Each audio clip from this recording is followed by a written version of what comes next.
আল্লাহর কোরআনের সবচাইতে দামি আয়াত, the greatest verse in the Quran. Ubay ibn Ka'b রাদিয়াল্লাহু তাআলা আনহুকে বিষ্ণু সাল্লাল্লাহু আলাইহি ওয়াসাল্লাম জিজ্ঞেস করলেন, উবাই বলতো কোরআনের কোন আয়াতটা সবচেয়ে সেরা?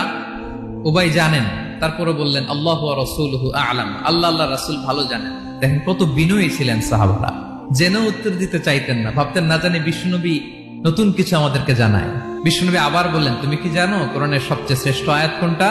এবার উবাই ভাবলেন এবার আমি উত্তরটা দিয়েই দেই। তিনি বললেন আয়াতুল কুরসি, আল্লাহু লা ইলাহা ইল্লা হুয়াল হাইয়ুল কাইয়ুম, এটা শ্রেষ্ঠ আয়াত। বিশ্বনবী খুশি হয়ে উবাই ইবনে কাবের বুকে একটা চাপড় মারলেন, এরকম আদরের চাপড় দিয়ে বললেন, লিয়াহনিকাল ইলমু ইয়া আবুল মুনজির, হে আবুল মুনজির, জ্ঞান এবং প্রজ্ঞা তোমার জন্য মোবারক হোক, তুমি ঠিক বলেছো। সুবহানাল্লাহ পড়ে।